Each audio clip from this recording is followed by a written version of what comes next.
Well, shall we get started, folks?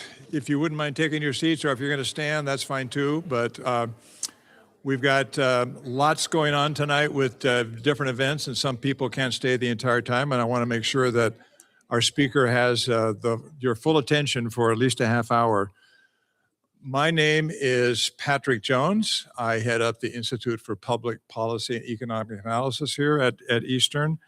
And along with the College of Business and Accounting, we co-produce these events, have over the last 3 years. And for those of you who haven't heard me say this before at our prior talks, we really have a couple goals here when we do these. One, first and foremost, is to learn from our speakers and find out how they got there, if you will, some of the secret sauce. We also hope that you will be inspired by what our speakers say, and I think you'll find that particularly true tonight.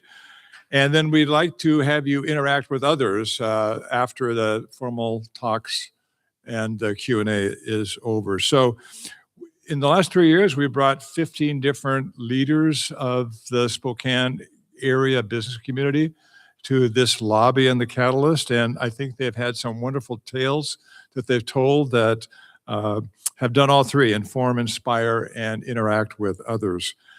Tonight is our final session of the academic year, and final session of the spring. And with the speaker whom you're about to meet, we brought the average age of our speakers down considerably with his presence on stage. So about tonight, we're going to have 3 parts to the session. Number 1 is a presentation by our speaker, and then we'll have, that will be about a half hour. That will be followed by some Q&A, and that's throwing the ball back in your court. So I hope you'll have some questions after you hear our speaker talk about things, because he can't cover everything. And then finally, there's food and drink, which will start taking place for those of you who have classes tonight, who are students. That will start around 6:30. So before we have a couple preliminary housekeeping things, I just wanted to make you aware that this is coming to you due to some sponsorships of 2 financial institutions. And so we just want, I don't think they're here tonight, but I just want to mention them: Boyne Employees Credit Union and Washington State Employees Credit Union. Both have contributed to the series, and we're grateful for their support. So before I introduce our speaker, I'd like to bring up the head of our School of Business and Accounting, Dr. Duanning Zhou. If you could come up and say a few words of welcome to folks in the audience, Duanning.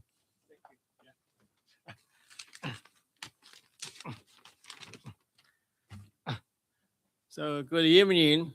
So thank you all for joining us for this wonderful event. So I'm Duanning Zhou. I'm the head of the business unit, so which include the School of Business and the School of Accounting. So our business unit is proud to serve around 900 undergraduate students and another 900 graduate students. So our mission is to provide accessible and experiential, innovative education and opportunities to impact the local community. So today's event is a great example of the mission in action. So it brings together so many of our students and also valued the members from our community. So our business unit maintains ASSB accreditation. So ASSB is the highest business school accreditation. Only in the worldwide, only 5% or 6% the business school so that received the ASSB accreditation. So the EWU maintains ASSB accreditation since 1974. So I believe it's the first one in this region to receive this prestige business school accreditation. So put this one in the context, the Central Washington University only received ASSP accreditation in 2010, and the Whitworth received this accreditation in 2020. So you can see this the accreditation kind of reflect the history of the quality of the EWU, the business school. So the majority of our graduates, they stay in Spokane area. They work in, I think, in the banking and the financial industry and the manufacturing, so healthcare, the government, and the many, many more. So they contribute to the local, the community. So yeah, I would especially like to express my sincere appreciation to Bledsoe for supporting our mission and for sharing his insight with us through his wonderful talk. So this evening, thank you.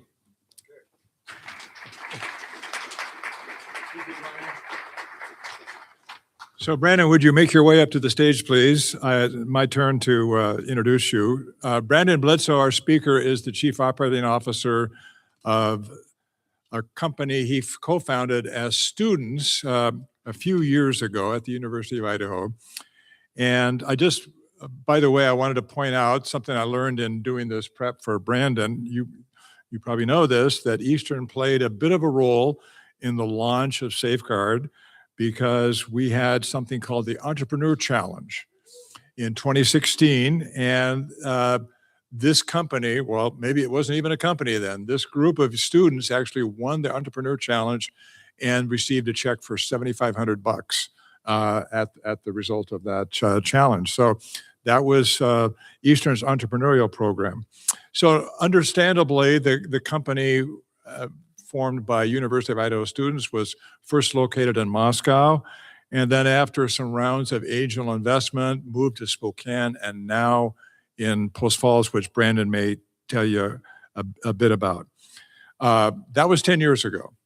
And since then, the company has grown very, very fast, and it's quite a story. Along the way, and this is something I'm always keen to know about other businesses we feature, Safeguard has moved into markets outside of their original business plan. So you'll, I think, hear a bit about that, some pivots. And they've also moved into markets geographically that they haven't thought about before, such as overseas. And I hope you'll talk a bit about that, Brandon. So real quickly, Brandon graduated from the University of Idaho with a degree in business administration, human resource management, and operations management, sort of a trifecta of specialties in the business school. So would you please give Brandon Bledsoe a warm Eagles welcome in his story of converting student success to business success.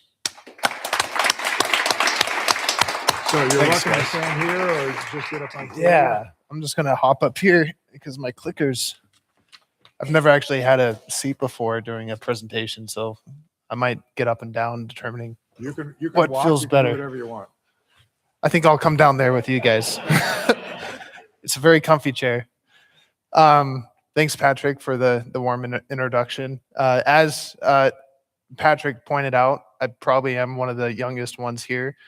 Just a little context, we started Safeguard Equipment when I was 22.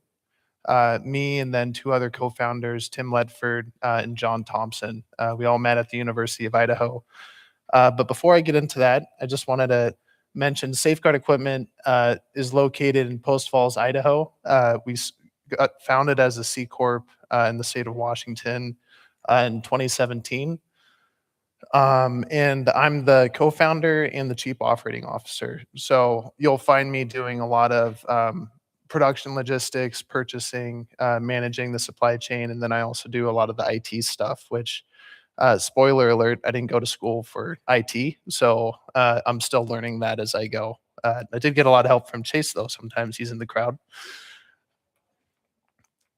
So before I dive into how Safeguard got to where we are today, I wanted to kick off with what we do.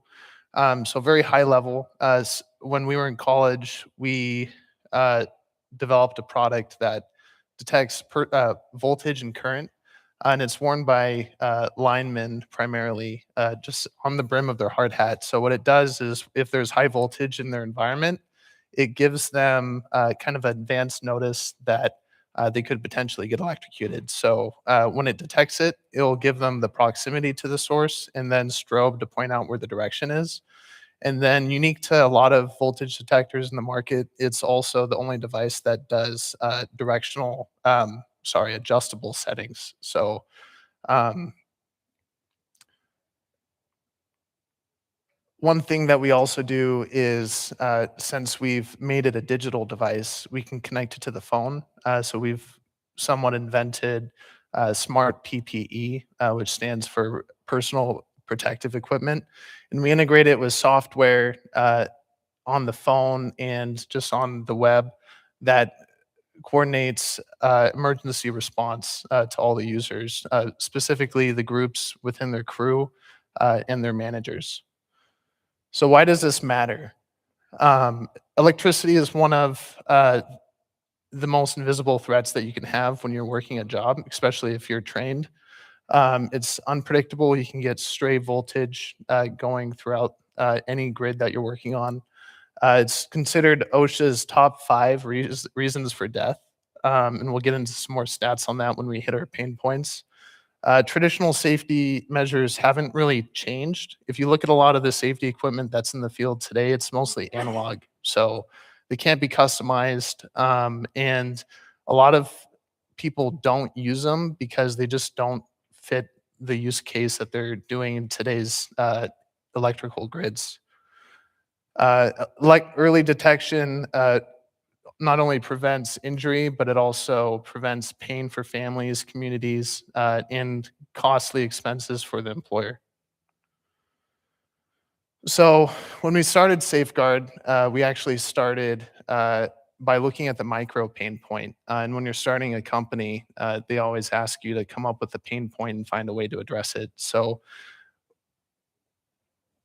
for those who don't know, linemen, 1 out of 100 of them will die on the job if they work their job throughout their entire life. So it's a pretty high number. That's 400% higher than the industry average for anyone that has high voltage in their environment.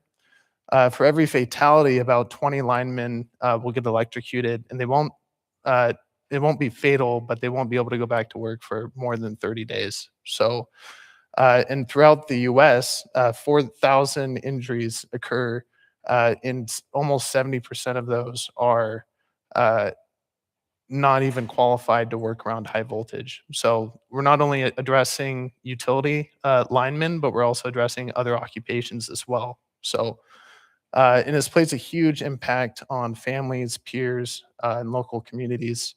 And this part actually hit us pretty hard because I'm sure there's a lot of people in the audience today who has lost someone really close to them.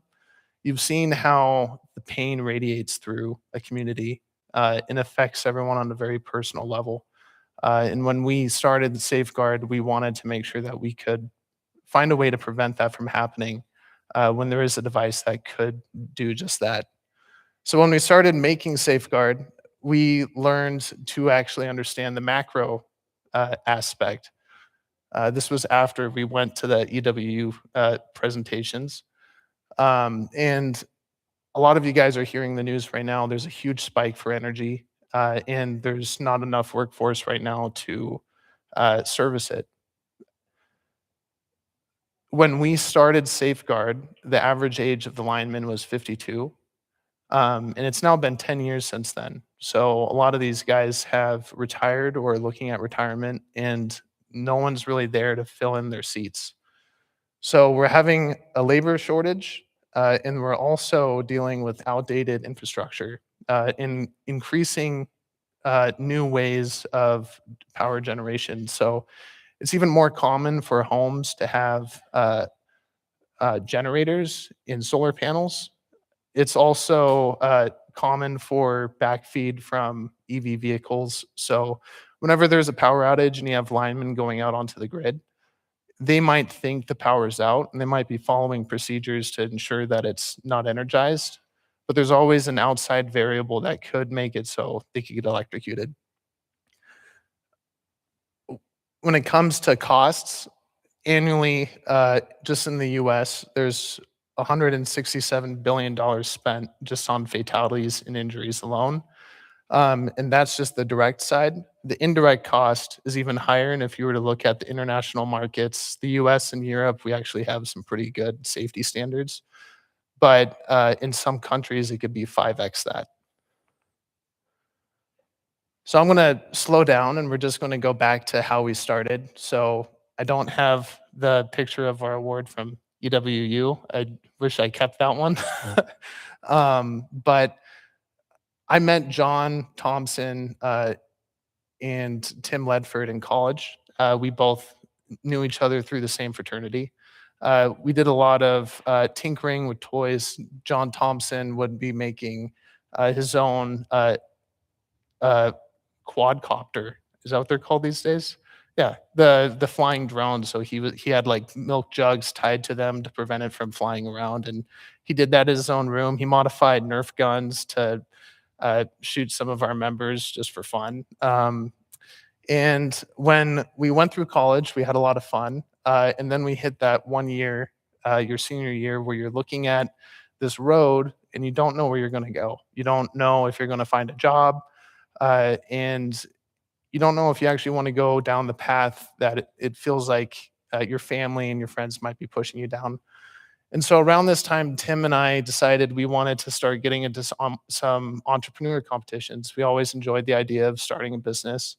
And both of us had a very close tie to wanting to be able to make other people safer or play an impact in the world where I wouldn't say it's a legacy, but you play a role that makes the world a better place by keeping other people safe.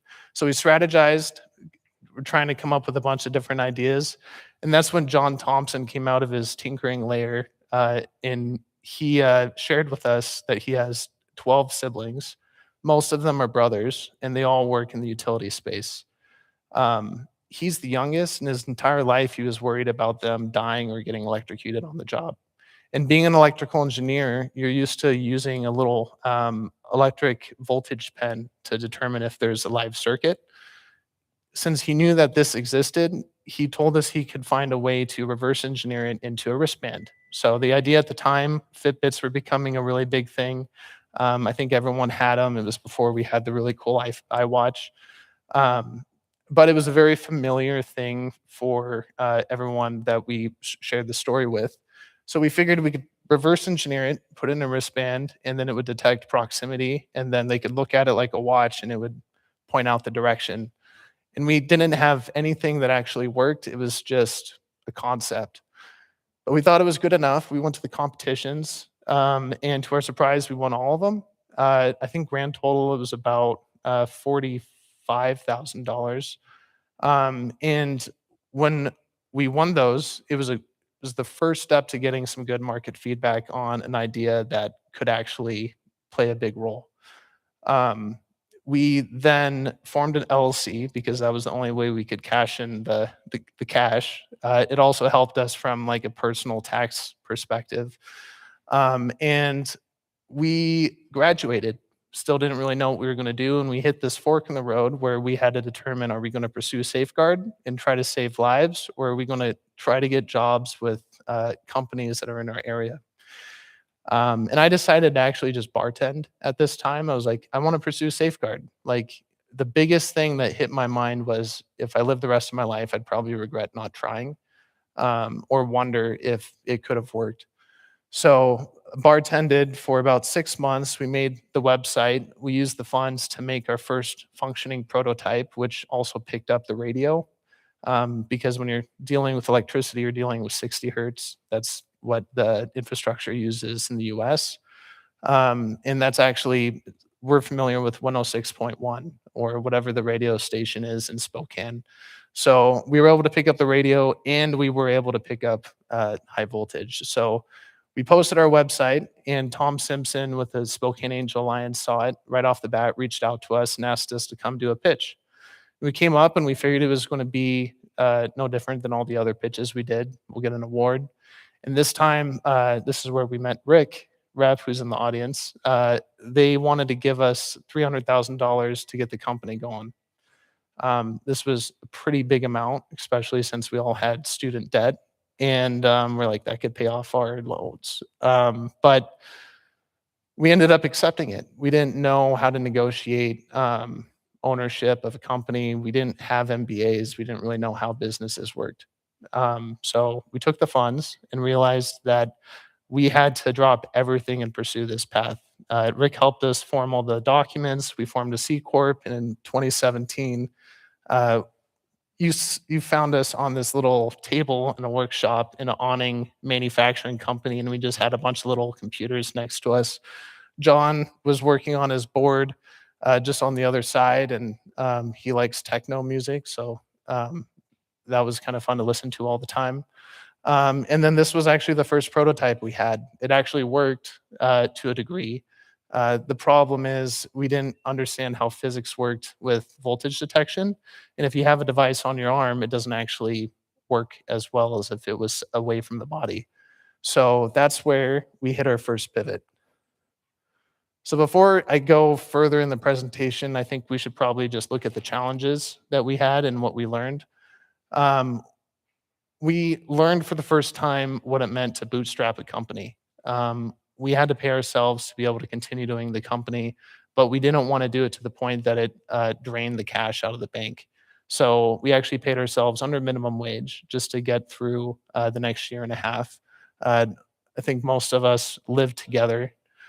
We had to go from proof of concept to production ready, because before this, we didn't really have something that was you could produce. So we actually had to take the cash and prove to our investors that we could actually make it work. Vista was one of our investors, and one of the requirements was they wanted us to shadow their linemen. And this was probably the biggest gift that we had, because if it wasn't for doing that, we wouldn't have known that the wristband wasn't a good idea. No one really wants to have something on the wrist when they're dealing with high voltage that vibrates, that could give you a heart attack. So after a lot of communication, we realized going with a form factor where it's like a heads-up display, and it attaches to the underside rim of the hard hat. And then you can look up and you can actually see the proximity grow as you get close to it, and then you can get directional alerts as well. So linemen were all about this. We learned how to form a company. We formed a LLC, then a C Corp, learned how to convert a LLC into a C Corp.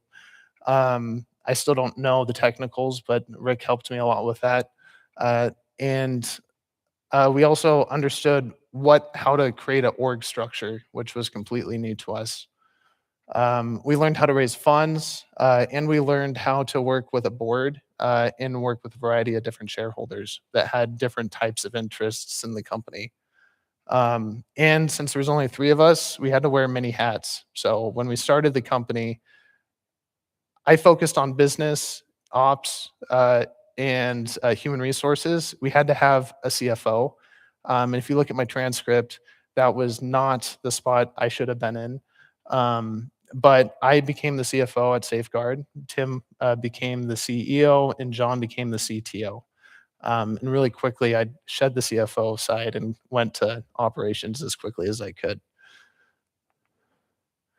So when we made the pivot, one of the things we wanted to be very intentional about was we wanted everything to be produced here as much as possible. So when we were doing our pitches, we wanted everyone to know we wanted to bring jobs and business opportunities to the inland Pacific Northwest, specifically Spokane, Coeur d'Alene. And so that's what we currently do. We did a lot of walk-up testing to start getting data sheets going. We created our first assembly line. I think at the time it was very manually intensive, so it took about 10 assemblers to do the whole assembly. We realized we didn't have a whole lot of experience in the field, especially in sales. So we found 2 guys who were very well versed. They were former linemen. They became salesmen, and they could talk the talk to the unions and all the utilities. There's we obviously didn't know anything about electrical grids. We learned that we were actually pretty underqualified to do sales, but we learned pretty quickly. Um, and we started growing pretty fast. So we're going to hit some more challenges and lessons that were learned. As we started sending units out the door, it was usually about 100, a couple hundred every week. We realized that we needed a way to create processes and pass those on to new employees so that they knew what they had to do in a repetitive way that could also be trained to their peers. So we also needed to have quality controls and better cross-departmental coordination, primarily with production and sales forecasting. So I decided I really needed an ERP. I was looking at all the other implementations that everyone else was doing, and I realized that if we continued growing at the rate that we were going, it was going to be a more expensive, painful bill down the road. Do people here know what an ERP is? We got one. Okay, two. It's like an enterprise resource management system. So the whole company uses this to manage data. You enter POs into it. It processes the orders. It goes into production, creates jobs to go to the assembly line, manages all the electrical components and purchasing, and helps with shipping. So when you do that, it creates a standardized process and how you use all these different modules. And it was the same thing with the CRM, which is a customer resource management system, I think. Is that right? Relationship management. Yeah, I always forget that one. So we put that together, which really helped with forecasting because we were struggling with large seasonal demand, like when we had storm season. And we would either produce too much or we'd produce too little, and we had customers that weren't happy. We also had to manage industry certifications and compliance. When you're creating a safety device, you also have to make sure it's safe to attach to equipment that they have to wear for other safety purposes. And one of the biggest, to this day, one of our biggest sales periods is when we have hurricanes on the East Coast. So we don't really get a lot of orders for fires. There's not a whole lot of infrastructure, usually in the forests. But when you go to the East Coast, it's a devastating experience. And usually what happens is you're not just sending linemen, you're sending journeyman linemen who are flying in from out of state to help the communities rebuild. And you're sending a bunch of underqualified people to inspect the damage. So there's a lot of injuries that occur. And so storm season is actually one of our biggest periods of the year. So I'm going to go quickly through this slide. But when we started the company, we thought it was going to be a pretty ideal situation where you have a power line on a clear day, there's no obstructions on a standard power pole, and that's what we were detecting. And so that's kind of what we designed the product to do. And then we found out it was actually more like this. You're working with indoor relay stations, outdoor substations, and then you have a variety of different events that occur during storms.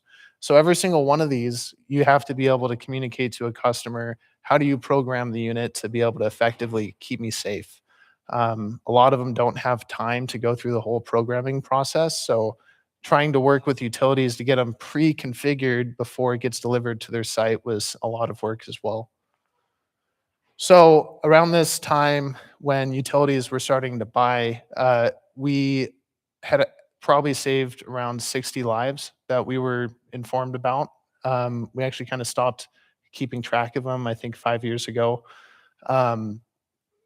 We heard from a lot of utilities that it'd be really important to have a device that detects more than just voltage and current, and also provided a tool that allowed them to custom configure all their employees' devices in the field.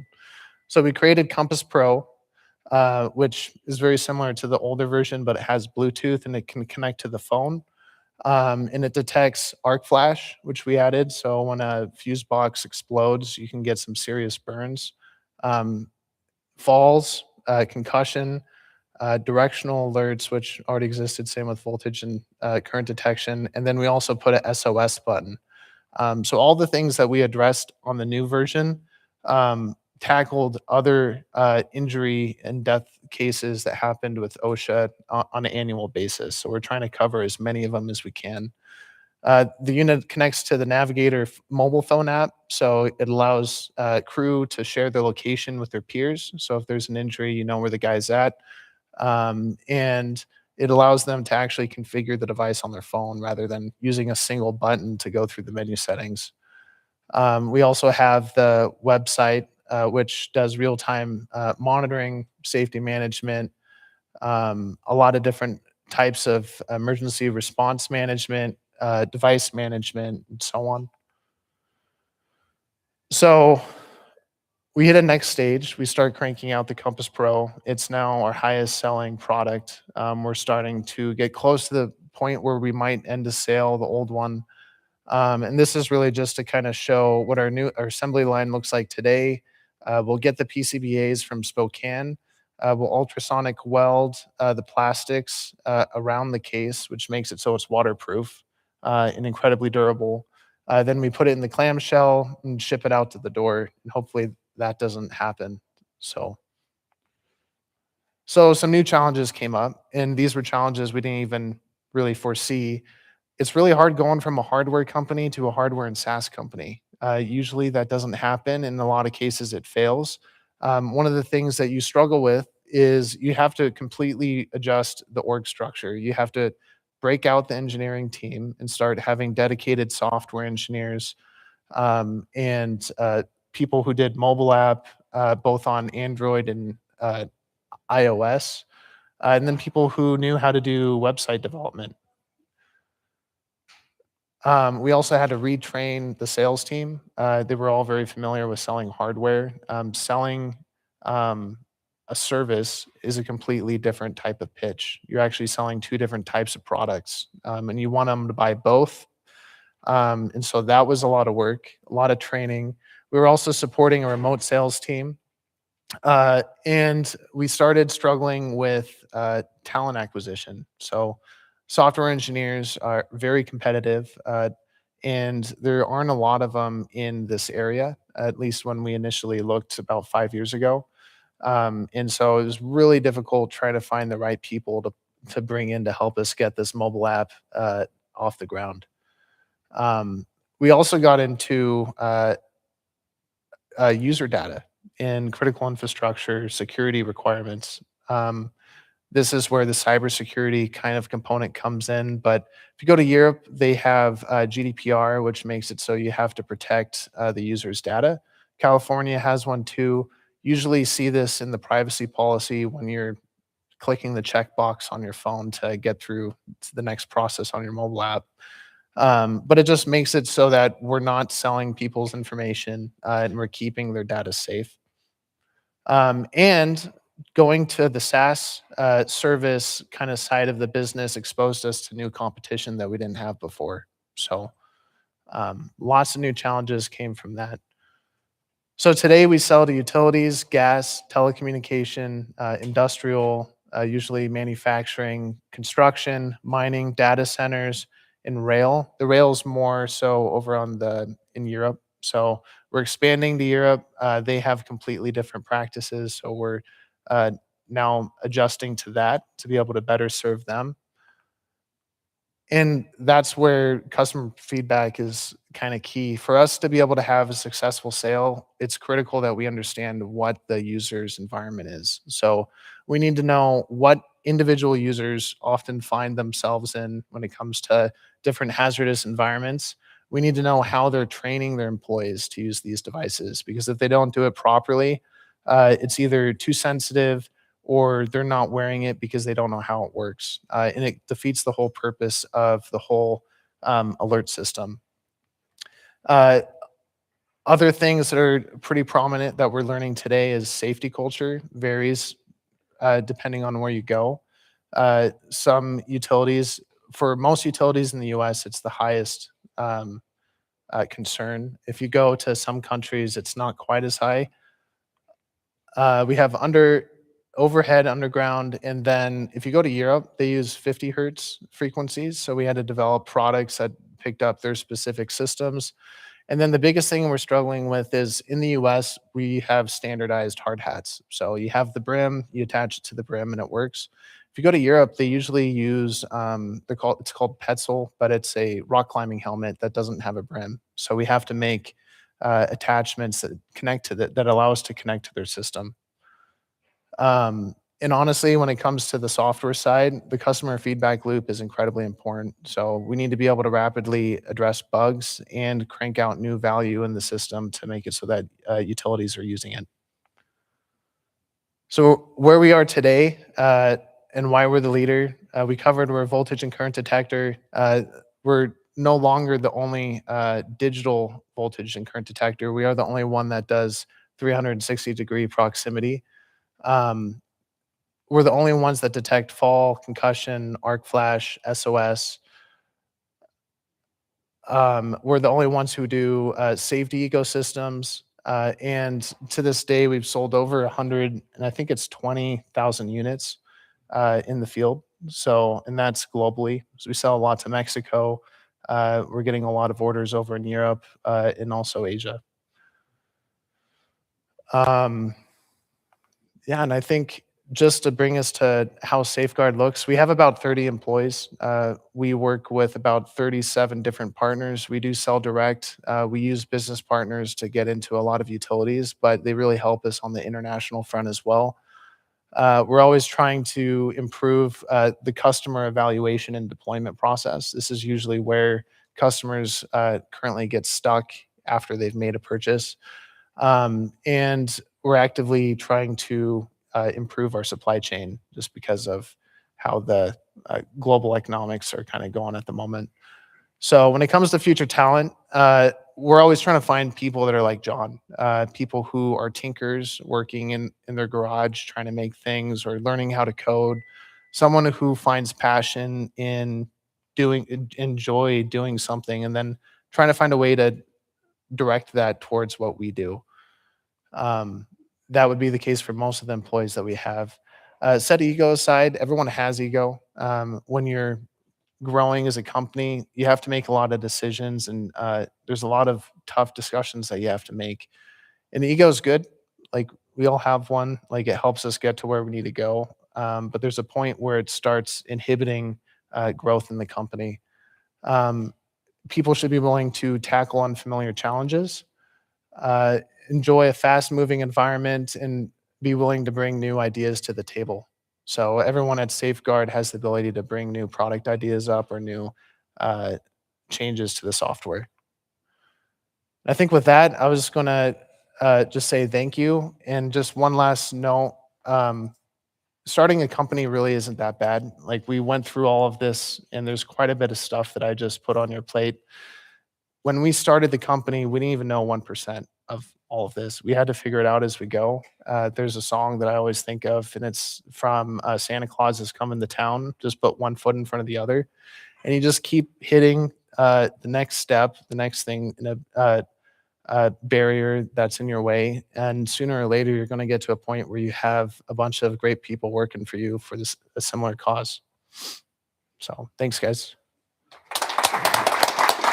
All right. Well, I hope that whetted your appetite for some questions. We're going to have Professor Michael Addams come up and start that Q&A. And he's not going to take the whole half hour. So I hope that those of you in the audience who have some notions of what Brandon perhaps didn't cover or could cover a little differently, that you'll raise their hands when Professor Addams is done with his couple questions. So the floor is yours. Great, thank you very much. Thank you everyone for coming out tonight. Brandon, so glad that you were able to join us. It is inspirational to hear about your business going from really just an idea to what it is now. Wonder if we could back up a little bit, talk about some of those earlier days, because there was probably a lot of confusion of what do I do? What am I doing right now? So when you mentioned that you formed an LLC first, that it was somewhat attached to needing to have something for cashing the check. Why? Mm-hmm. Do you remember why you chose an LLC? We didn't know at the time, but what we were communicated with was it had a lot to do with pass-through income. We didn't want to have to recognize the income when it first came our way, but the grantors of the awards also had to be able to give it to an entity, and they couldn't give it to the three of us independently. So it made sense to have one single asset. Okay. And LLCs generally are simple to put together, but Yeah. why then did you transition to a C Corp? So when we went to a C Corp, you start bringing in a lot of other investors, and it becomes really important to be able to communicate who has ownership in the business itself. You also want to be able to have a cap table, ensure that everyone's kind of secure, and you also have people who have they have an investment in the company, so they want to have security behind that. And did you have any discussion about how you were going to divide the stock amongst the owners? Was that I'm just curious that the thought process while you're going through that, because there's a lot of decisions to make when you form a corporation. Yeah, I think we did kind of talk about it because we hadn't talked about it before, but we just broke it up evenly, 3 ways. I think the hardest part was actually determining who was the president and the principal. That was my next question. Yeah, figuring out, because at the time, all 3 of us, we were treating each other at the same level. We're like, oh, we're just a bunch, we're friends. We're all at the same level. We all have the same ownership. We'll just be 3 CEOs. And the investors did not want to have that at all. So rock, paper, scissors. Yeah, rock, Right, paper, yeah. scissors. I think at the end of the day, we all wanted to see what was best for the company. And we knew that we were all very passionate about the direction we were going. And so I really enjoyed focusing on kind of the internal aspect of a company. And so that's where Tim was able to go for the CEO. And then I chose to do ops. And then John was the only engineer on the team, so he ended up being the CTO. So maybe that part was natural. You said you were also the CFO. Mm-hmm. So, but you got rid of that quickly. I did. Okay, Yeah. so what was the biggest challenge you saw trying to be the CFO? Figuring out payroll taxes was pretty scary because you're also affecting other people's lives. I did make a mistake where my co-founders had to pay some money at the end of the year, and they weren't happy about that. Figuring out just how to process all the documents with the state, I think, was also setting up entities, and then getting business licenses, and then reporting earnings at the end of the year. That was pretty tough. So then at some point you shed that role. How did you decide who was going to take over that role? Eventually, when we started selling, and we knew that we were going to start getting sales, I had to put more time into the supply chain side, dealing with logistics and purchasing of parts. And I definitely was not doing well as the CFO. So we ended up meeting a gentleman named Kevin Nichols, who was a mentor for us at the time. And we had to go for another round of investment with some investors. So we ended up getting another $2 million. At that point, I kind of wanted to wash my hands from, managing that cash. It makes sense. In one of my classes, we talk about how when you are going out to that entrepreneurial world, you might be ideal for being that entrepreneur, the person with the vision, the ideas, and just kind of leading the charge. Some people are really good at managing people. Others just want to get their hands dirty, get their hands on the tinkering and the building. Mm-hmm. In this process, it sounds like at the beginning, you did have to have your hands on a bit more, I assume, than you do now. Tell me about that evolution of you as not only a COO, but also an employee of your own corporation, and moving from being one of the few and getting hands-on to the position you're in now and leading a team. Yeah, that's a good question. So we had so many things that we were working on that eventually you kind of have to start timing what you're doing. So I found I was doing a lot of stuff that didn't actually add either value to what needed to be done to generate revenue for the company, or it was just something I really didn't enjoy, like when I was the CFO. So I know there's other people who are better at doing that. And it got to the point where it was pretty easy to identify the pain points because you're doing it all the time and it's not really getting you any closer to the goal. And so you start looking at all the tasks that you're doing, and then you look at different positions that you could kind of shuffle those tasks into different buckets. And you free up your time so that you can then address new things that you haven't been doing before. I don't know, did that? Yeah, I think so. But now that you're in this other position, you're a leader. Do you miss getting your hands on and tinkering, trying to come up with the product? Yeah. Yeah. So it definitely gets to a point where I loved the fear of failing. I really enjoyed the rush of just trying to crank out as many things as you could, invent like a bunch of new product ideas, and then creating all the content that goes to the customers. I miss working in the weeds. But when you start shuffling all these tasks on, you start finding that you're not doing it as much anymore. And today it's probably more strategy and people management than I kind of wish. So there are days I wish I could go back to kind of the good old startup days. So I think a lot of times we miss those early days, and you look and see where you are now, but it sounds like you enjoy what you're doing, but you do miss a little bit that tinkering. Is there something you could do to get more involved and still be a leader, but get more involved in the hands-on portion? Yeah, I was able to redirect that joy by focusing on systems. I really enjoy working on putting in the ERP or systems that manage data. I love looking at processes. So when you see information going throughout the company, you can see all the bottlenecks. And it's really fun just kind of pulling the levers to figure out how you can speed it up and make it more efficient. And I kind of saw that as like the new and evolved version of creating something new or refining. And I think that kind of satisfied that portion. Before I ask any other questions, I want to turn to the audience. Are there any questions that audience members have for Mr. Bledsoe tonight? You have one in the back.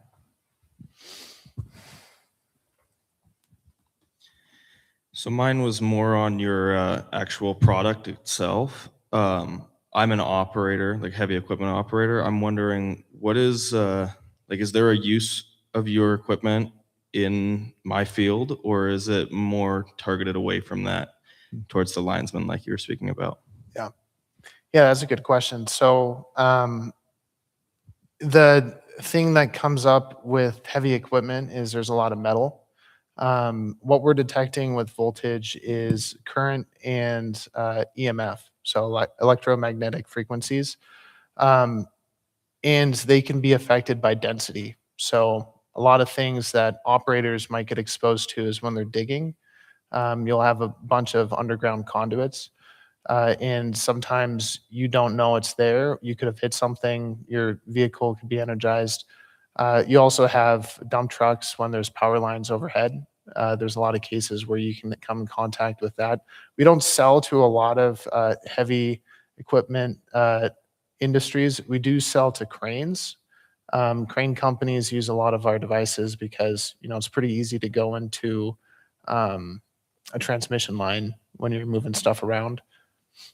So That was excellent question. Are there any other questions? Professor Sem. Actually, you answered half of my question with the cranes. My brother-in-law is a crane operator. But the other half of the question I have is thinking back to when you were a senior and you were just like, I don't know, let's pitch something. What do you have any advice for our students who might be in a similar point to where they're thinking, I'm not sure where I'm going. Maybe I've taken some entrepreneurship classes. Maybe I haven't. And there's an opportunity to try something. Yeah, so if I was to go back and do a pitch, usually it's called the elevator pitch. It's a fun thing to practice if you have an idea that you really believe in. And it's called the elevator pitch because the idea is when you're in the city, you hop into an elevator with an executive and you have about 30 seconds to give him a pitch before he walks out into his next meeting. So practice working on an elevator pitch, and that allows you to communicate it with other people so that you can get feedback. I would always recommend doing some entrepreneur competitions. Once you do that, maybe I've done it a few times just with some other ideas since AI came out. Talk to ChatGPT or Claude or whatever tool you use. Just ask it to give you a business plan. Ask it to do a SWOT analysis on competitors, everything that you're learning in school today.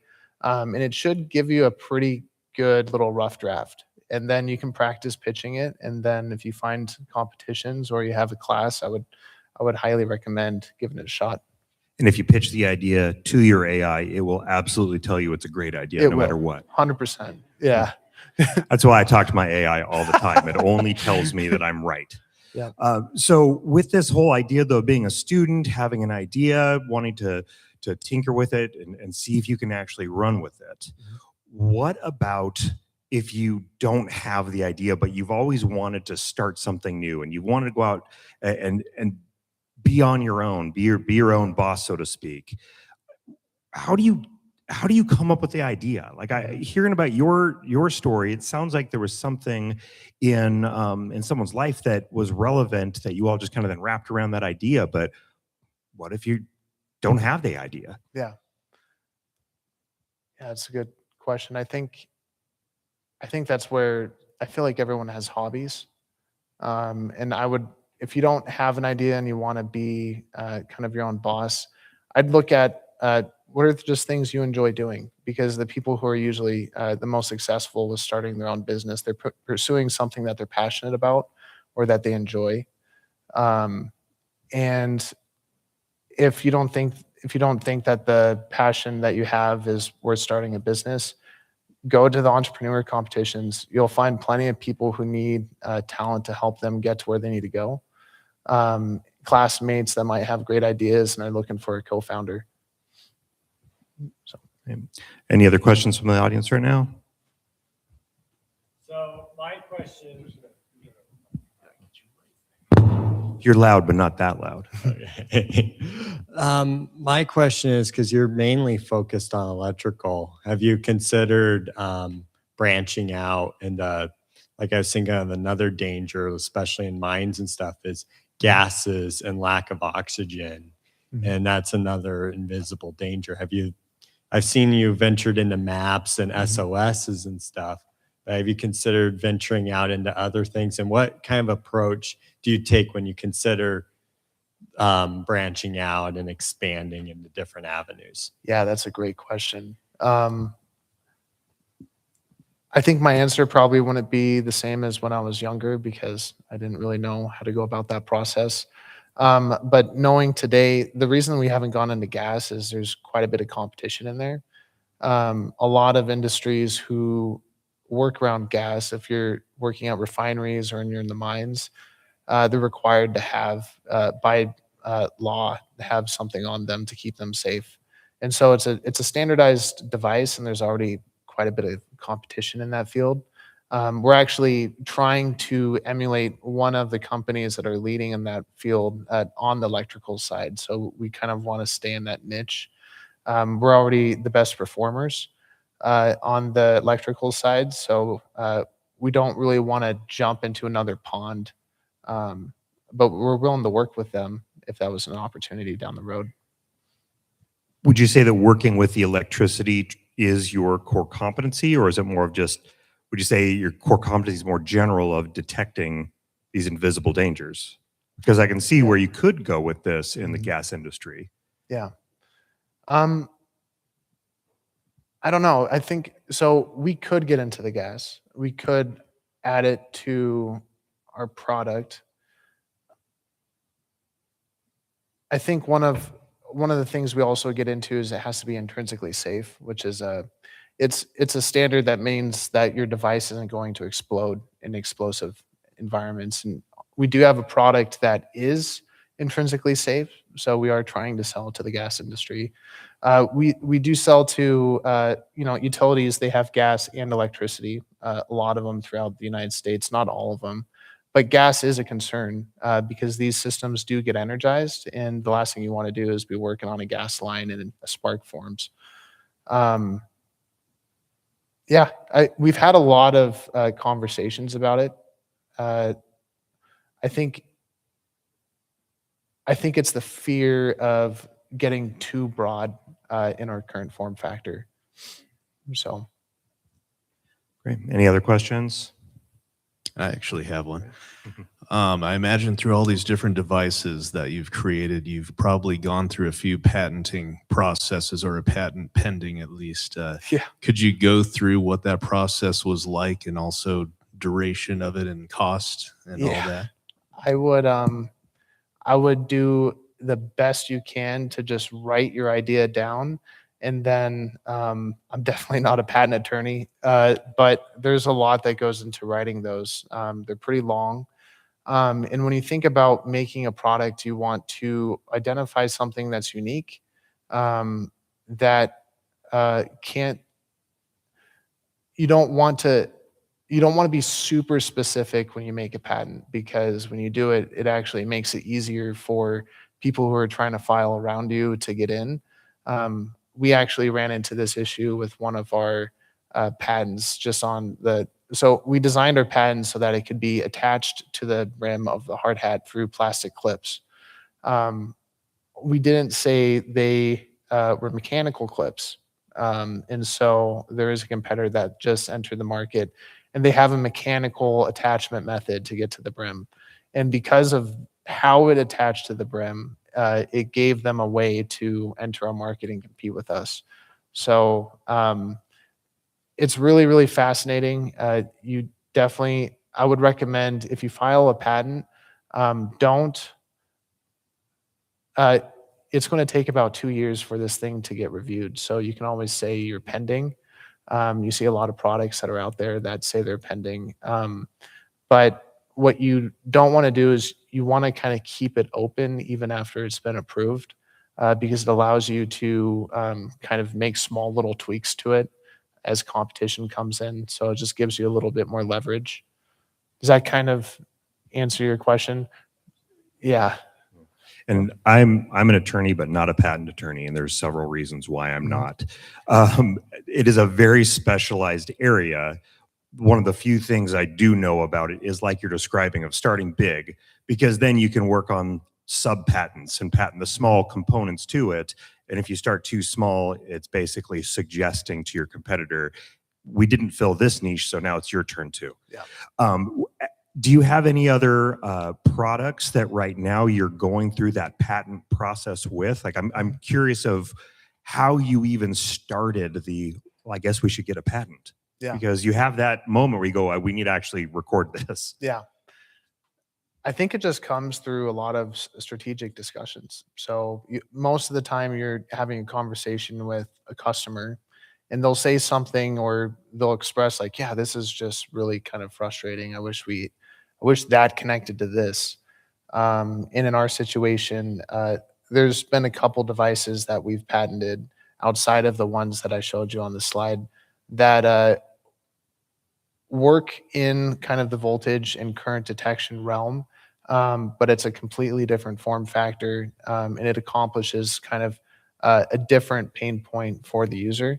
And it could potentially be applied to our system. So when we're looking at these ideas, we'll realize this works. We'll come up with, in theory, if we were to make this work, how do we do it?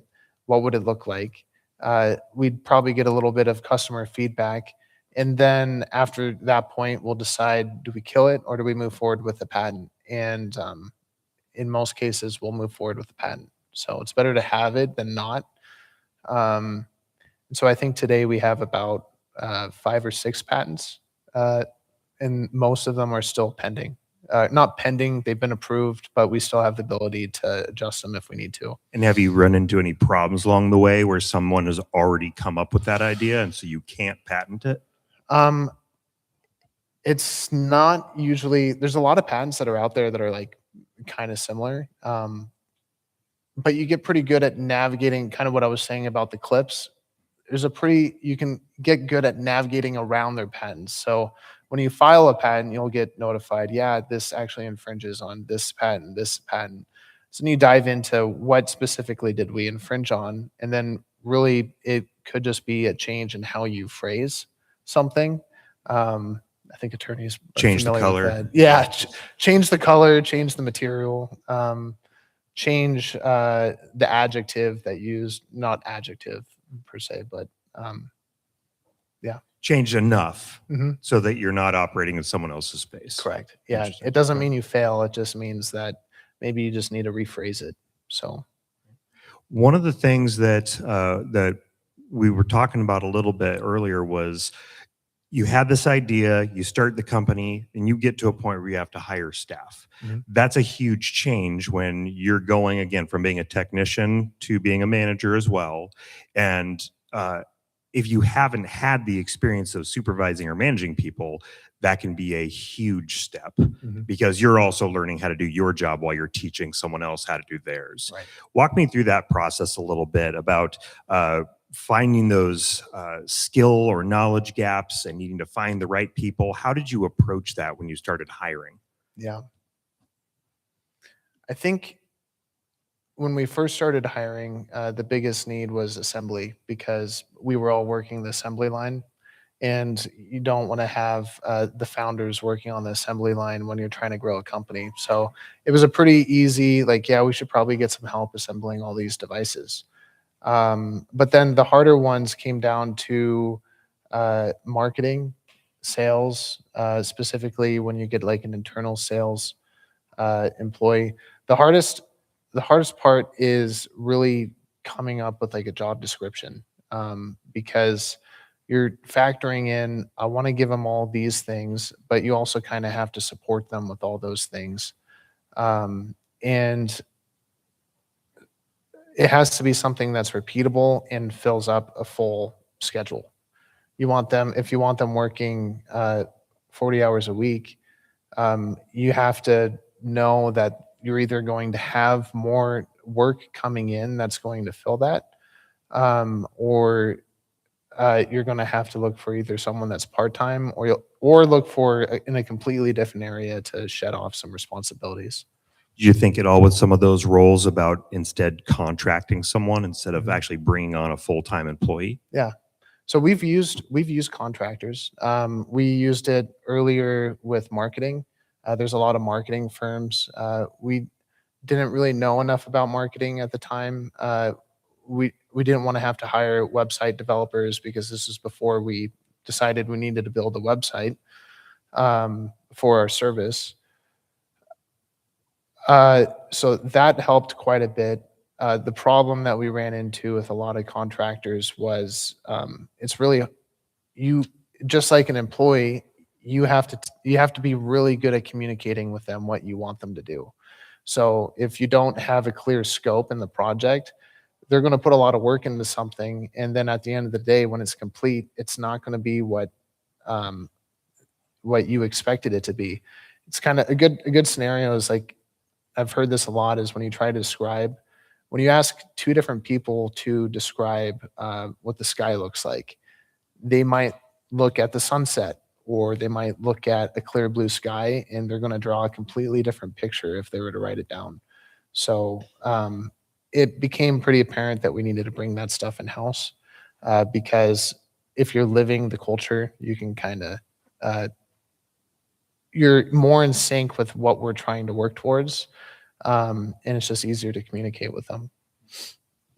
Right. Any other questions from the audience? Great. Another in the back.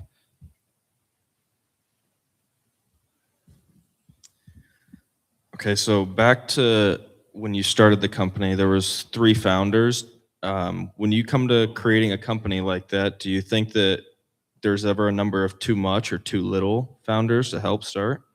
Yeah, that's a good question. When we were doing the competitions, we saw a lot of teams, and you can usually, just in the competitions themselves, you could almost kind of tell which ones might be struggling a little bit more, and it was usually the teams that had more than 3. The ones who did really well was either individual or partners, just 2 of them. I think we were probably maybe a unique scenario where there was 3. I think 2 is pretty optimal. It's you can divide and conquer. 1, there's definitely a lot of work, but you do have more authority and flexibility to kind of manage the company. When you have too many partners, you have a lot of different people who have different ideas on how the company should be run. And so you kind of want to have a smaller group. Too many cooks in the Yeah, kitchen. too many cooks. Yep. Yes, sir. Any other questions?